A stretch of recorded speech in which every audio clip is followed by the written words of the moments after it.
missed it, missed talking to you guys, missed checking in with you guys.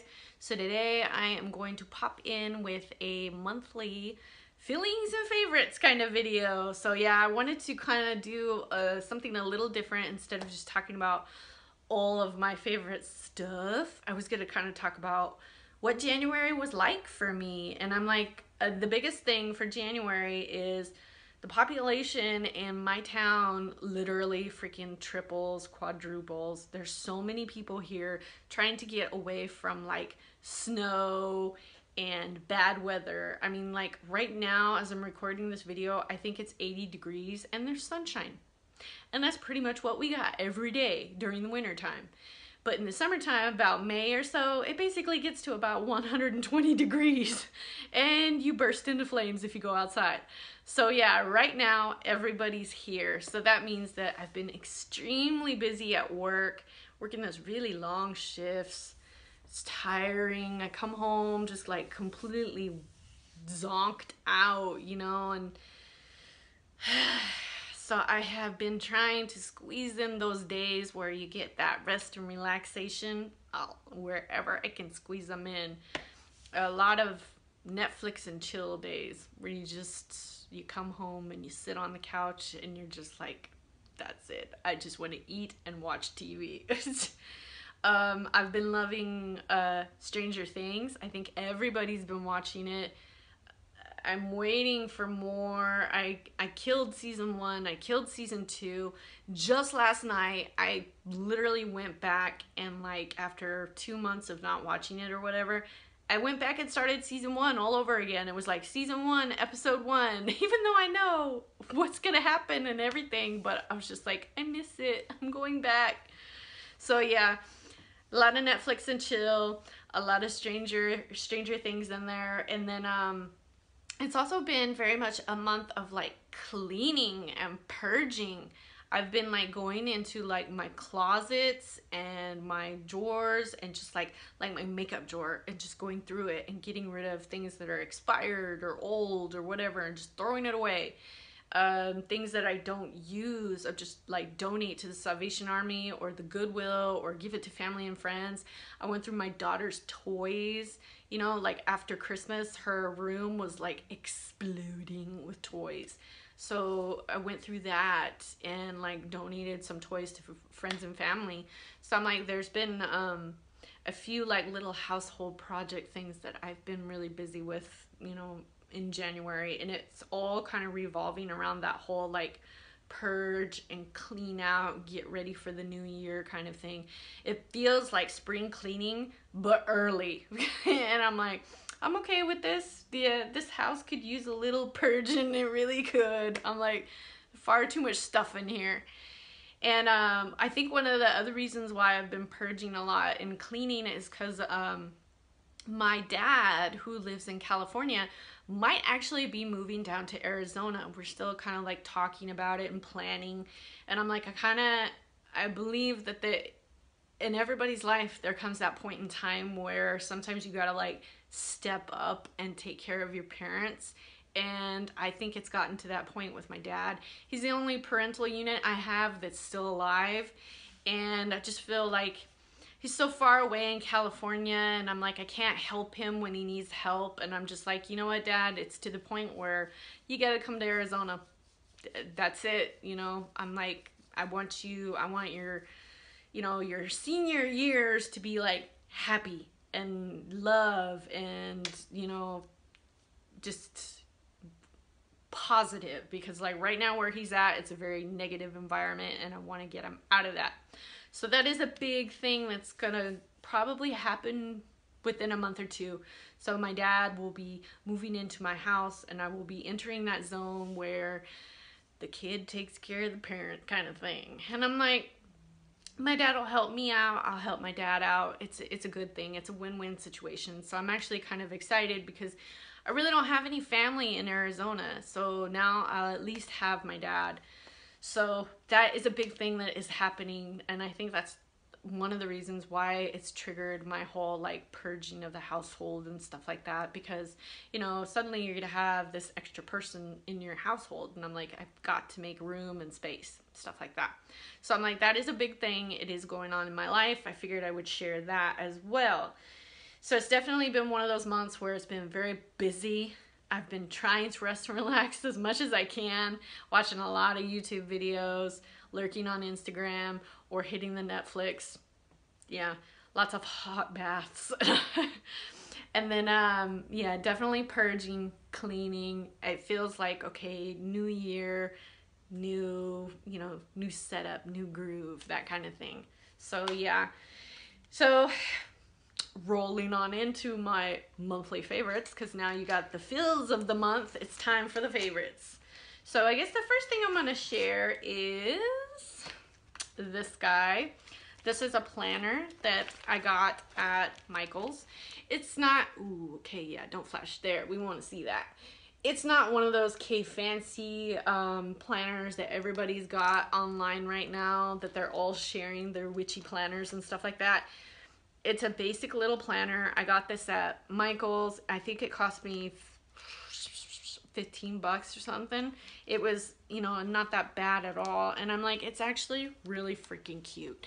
And it's already, you know, got a really cute theme going on to it. These are super duper nice. I'm like, they're the basic journal layouts. It's got a lot of really pretty, you know, it's got your dates. You get the big wide ones like that. You get the smaller ones for the actual month. You have a section where you can do like notes. And then in the very, very, very back, there is, let's see here, some actual, you know, blank paper where you can do like notes here, and then some really cute like graph paper, and then a whole bunch of like stickers, so you can, if there's things that you want to keep track of, like your water intake or appointments and stuff like that, like hair appointments, dentist appointments and stuff, these little cute like bullet journal type of stickers. They're just adorable. Like where's the water one? Yeah, hydrate yourself, like you could keep track of it.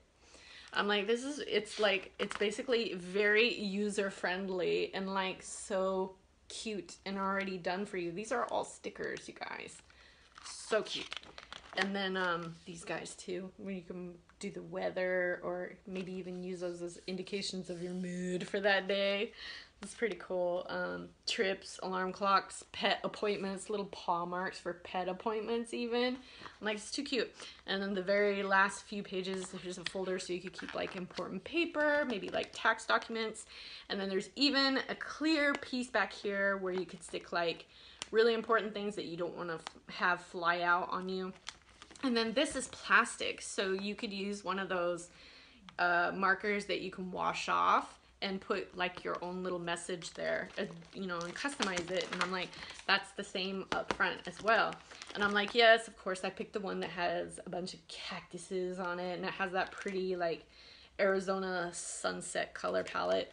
And I did hang a little amethyst crystal off of it, and a little keychain that I had gotten at the crystal show. And if you didn't catch that video, I'll link it down below, because I did a giant crystal haul, and that was definitely very fun towards the beginning of January.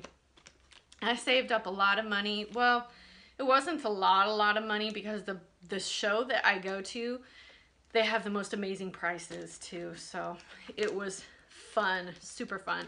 So mostly this book right now has been helping me keep track of the thing that has been slowing me down these last few months. I have what I believe to be a very stubborn UTI, urinary tract infection, that I have been fighting. I think eventually down the line, I might actually do a video where I talk about it a little bit more in detail, but this has literally been helping me keep track of the medicine that I'm taking every day to fight it the natural way, and not with antibiotics, because guess what? I did antibiotics and it didn't work. So that's a whole nother topic. We'll get to that later. So to go along with my journal, I found this little guy at Target. Look at that, cute crystals. Yeah. This is in their the little section up front that you get all the like dollar deals kind of thing or whatever. And I'm like, it even has a little crystal on the end there as well. I think this little pouch was like $3. And then I just have my color pencils in here because I like to use those in the journal because I like to have a little bit of color on there. I just don't want plain black ink or blue ink or whatever. So I'm like, yeah, these two guys, this guy goes with me all over the place. I take him to work because he does help me keep track of everything at work, especially when I'm trying to take the medicine for the UTI. I'm like, sometimes things get so hectic at work. I'm like, did I take that medicine or not? I start losing my mind and I'm like, I can't remember. So I'm like, I always make sure to write it in here. So he's always in my purse, heading to me wherever, going with me wherever I go, basically. And then let's talk books. I'm trying to lean all the way over there. So I got this guy, the Urban Primitive book. It was Molly of Her Speak that talked about this book one time in one of her really old videos. And when she was talking about it, I went immediately to Amazon and did a search on it, found it in the used book section. So it was like super cheap, and yes, it was a used book. And you know, I got it. It's, you know, it came in great condition or whatever. It was just perfect. But this is one of those books that I wish there were more books like this circulating around in the witchy community, because it's a little different. It's not the typical. I'm getting to the point where it feels like all the witchy books are just the same thing over and over and over, and there's nothing very innovative or nothing very different, and we're just all kind of like fitting ourselves into that little pyramid. And I'm like, I don't want that. I want new things. I want different things. I want different perspectives. I want people to feel like they can share ideas and tips and tricks that are thinking outside of the box. That's what I want to see. And that hopefully that's what I'm putting on here on YouTube, because ultimately that is my goal. I don't want everything to be the same. So that's why I'm trying to find different things that are a little bit more inspiring. And this is definitely one of those books. It kind of touches on witchcraft in a broad range, so it kind of covers a little bit of everything. It covers crystals, it covers herbs, it covers daily practices, it just kind of touches, you know, it has some spell work in there, it has stuff on moon phases, days of the week, the typical stuff, but it comes at you in kind of a different way because it's the urban primitive. It's much more, it's basically, okay, paganism in the concrete jungle. That little description down here on the bottom sums it up perfectly. So if you are a city witch, you are a witch that is in the city, this is definitely one of those books that I would highly recommend. Like, I mean, it's talking about using trash to craft a spell. Literally like a gum wrapper to make a moon, and use that as your little symbol to, you know, as you're working some moon magic.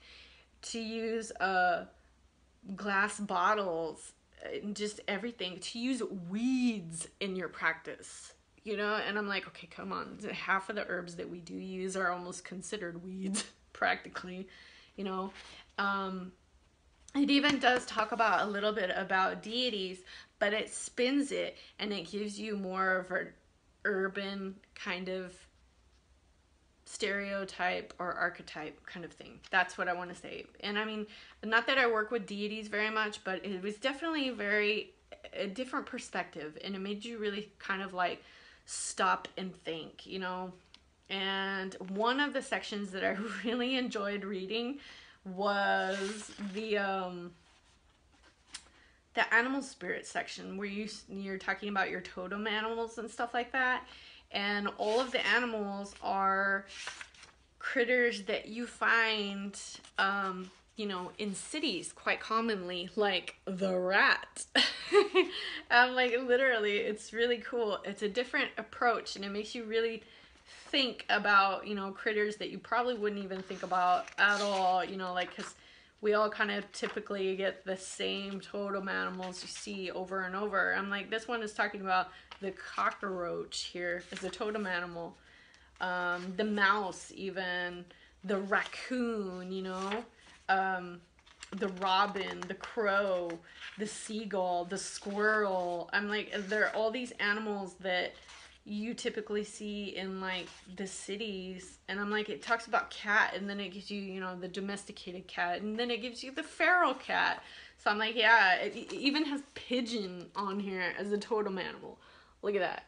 It's just kind of cool. And this was one of the last parts that I read, and I was just like, I love this section. And it has crow on here, but look at that. Look at that little crow gang right there. And I was like, it has a point here. It really does have some very good points. Moth as your totem animal, or totem critter, bug, insect. Seagull. I really love this section. Silverfish, another insect, you know, that you find a lot in urban areas. But yeah, I'm just like, goldfish as your spirit animal. I'm like, it's a different book, and I highly recommend this. So yeah, if you can swing $10 or something like that, go on Amazon, go in the used book section and snag it, because it's a little different. You know, it even talks about, like, you know, how we always want flowers to be on our altars and stuff like that. One of the things that the authors kept saying was to go in the back of a flower shop and dig through the trash and get their flowers, you know, the cuttings that might be a little bruised or cut short, or petals that have fallen off. And they're like, yeah, dig in the trash, get that. And I'm like, that's flowers you can use for your altar or your spell work, or make like a flower mandala with your crystals and things like that. And I'm like, that's what I'm talking about. That's what we need more of. We need more out of the box ideas about witchcraft. And I'm just like, yeah, this, yes, get this. Definitely check that one out. I'm going to bring it in so you can screen cap it and hunt it down yourself. So yeah, this book, I think it took me about 2 months to finish, just because I got so busy or whatever. And yeah, this one is definitely one of those ones that I will probably go back and read again, because it's just, and funnily enough, I'm like, it's an older book. How old are you anyways?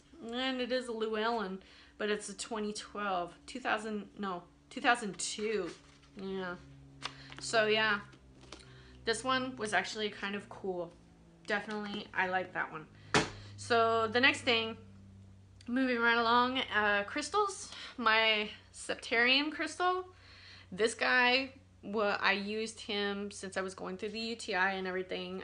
He was my healing crystal. I've been sleeping with this guy and meditating with him a lot. To my surprise, I'm really digging the heart shape. I have a tendency when I'm meditating, I would just kind of like roll it around in my hand. It almost feels like those old school, I think it's Chinese Benoit balls or something like that, where you hold them and you rotate them in your hand. And I'm like, yeah, I've been sleeping with this guy and meditating with him a lot. But yeah, this is one of my favorite crystals that I got from my gigantic crystal haul. And I literally wait all year long. I will save up money. I won't let myself buy crystals on Etsy or online most of the time, because people charge a lot of money. I'm like, they're way overcharging. I'm like, this crystal would probably be on Etsy $75 or something. And I'm like, that's not what I paid for him. So I'm like, yeah, I will save all my money until I can go to that crystal show, and then I just do a giant haul. So I'm like, yeah, he's been my healing crystal during this journey that I am going through.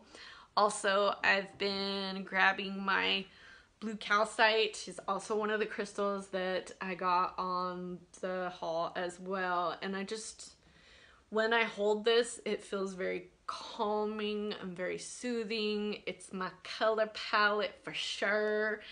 I love the way it feels. This crystal just has it, even though she's in rough form, she just has this buttery, smooth texture that is just amazing. I don't know what it is. I have a calcite, a blue calcite heart that is polished or whatever, but this, it just feels different. And like I said, even though she's in raw form, it just feels so good to hold her. It's calming, it's soothing, and that's what I need right now, especially with life being so chaotically hectic. I'm like, yeah. So if Septarian is not in my bed, it's the blue calcite. So yeah, I've been sleeping with crystals a lot this month. It's like one or the other. And then let's see, the other thing I wanted to share was just this cute little thing that I got at American Eagle the other day. I very rarely even go in that shop, and I saw this and I was like, I need it. It's so cute. I thought I would share it with you guys. Ta-da! It's, you know, the evil eye, but it's tassel-y. So yeah, I don't think I'm gonna put him on my actual key ring. I think I'm gonna clip him on my purse. So yeah, you know, the hater blocker eye. That's right. But yeah, I thought it was super cool, and I'm like, that is so me. So I figured I'd share it with you guys just in case you won't want to. But yeah, super cute. Okay, so one of the other things that I got, this is huge, was, you know, I knew I had all the crystals, and I was like, I need places to put all these crystals. So I've been buying a lot of shelving things. Like you can see this little shelf over here. I got that guy at Target for like 20 bucks. But yeah, I've been, you know, getting shelves for all the crystals and stuff like that. And then I'm like, if they're not on my altar and I'm working with them, they are in my house. I'm like, there are some of them that are in a jewelry armoire that I have. It's just a small one, but some of them are in that. And I'm like, others are peppered all throughout the house because I feel like my house is my sacred space. So I use my crystals in decorating as well. Not only just on my altar through meditations and stuff, they are peppered all throughout my house. I literally have rose quartz on my kitchen counter. So yeah, when I was in a Hobby Lobby one day and I was just walking down the aisle and something caught my eye, and I turned around and I saw this guy. Look at that. Oh, it's glass. I have to be really careful with this. But yeah, 1, 2, 3 shelves in there. It's one of those glass terrarium type things, but you can open one of these doors. Which one's the door? Which one's the door? I don't even know. But yeah, okay, there it is. You can open the door and put your crystals inside. And I really love this little guy. I have him sitting on I have kind of like a bar counter right in front of my kitchen. And I have him sitting right there because the light in the house comes through right there really good. I get both sides of the window or whatever. And I'm like, all the crystals are gonna be sitting on this little guy here pretty quick. But yeah, look at that. Isn't it beautiful? Gorgeous. But yeah, I got it at Hobby Lobby. Of all the places, I walked by, it flashed me, and I was like, what is that? It's coming home with me. So yeah, this guy. Hobby Lobby, they always have that coupon for like 50% off a regular price item, and I'm like, I totally used it on this. Because let me tell you, all that glass, that delicate glass like that was expensive. And he was kind of, I think I bought him more in December, towards the end of December. It was kind of like a Christmas present to myself. And I'm like, he definitely gets mentioned in my favorites because I've just been looking at it and planning which crystals to put where, and you know, like, do I want to put like some sand in there? Do I want to make like a little crystal grid in there? I'm like, I don't know, because it's kind of like a tower, and I feel like it's like a charging tower. You know what I mean? So I'm like, am I going to use it as a cleansing tower? I don't know, but it's gorgeous. So the last two things that I'm going to share with are more like beauty related things, and I figured I would just throw them up here because you know what, they're things I'm loving. So this is Mountain Rose. This is the White Rose Hydrosol. And I really dig this as using it more as a toner. You know, I'll get one of those little cotton pads or whatever and spray it on there, and then hit like areas where I get any acne, like down here on my chin or my nose. And you know, it feels really good on the skin, very cooling, very cleansing.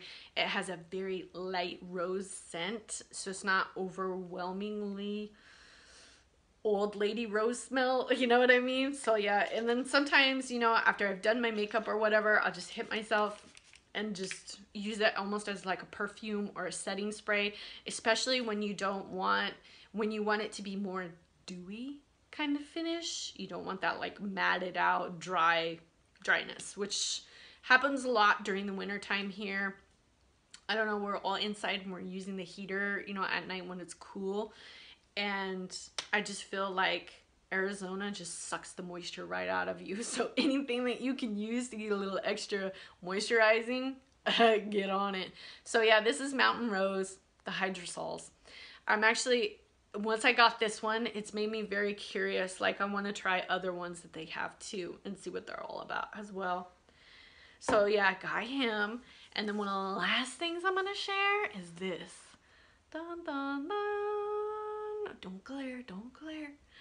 Ta-da! Look at that. Isn't that epic? Ugh, yeah. So this palette is by Kat Von D. It has gotten a lot of mixed reviews. Some people love it, some people don't love it, but I love it. And I don't have a lot of her palettes. I think this is the second one I have. Yeah, it literally is the second one I have. The other one that I have is just a little one. And so this was kind of like a Christmas present to myself. As soon as I saw it, I was like, that has to come home with me. So yeah, it's beautiful, right? This gothic detailing and everything. Yeah, this is a palette. Watch this. Oh, can I get it? Don't get stuck on me. Oh, I was holding it down. Am I opening the right side? No, I wasn't. Sorry, guys. So yeah, she opens on that side. Ta-da! You get that beautiful side, and then this beautiful side. And there you go. Look at all those gorgeous colors. Yes. So if you're curious what I have on my eye right now, it was this one, and it was called Worship and Rosary. I just did those two today. So that purpliness with the pinkiness, that's the two. But yeah, she's my little palette. I'm like, it's just gorgeous. I love the way it looks when it's sitting on my counter. It's literally a piece of art. And the box that it came in, I'm going to use that as a decoration in my home. So yeah. By the way, I believe all her makeup is cruelty free, and you know, that whole vegan thing, she's very big into that right now. So if that appeals to you, you might want to check it out. So you guys, that is it. Oh my god, my bangs are driving me crazy. That's it for my January favorites and feels. So I hope you guys are having a good month. Thank you for checking in with me, and I'll see you in the next video.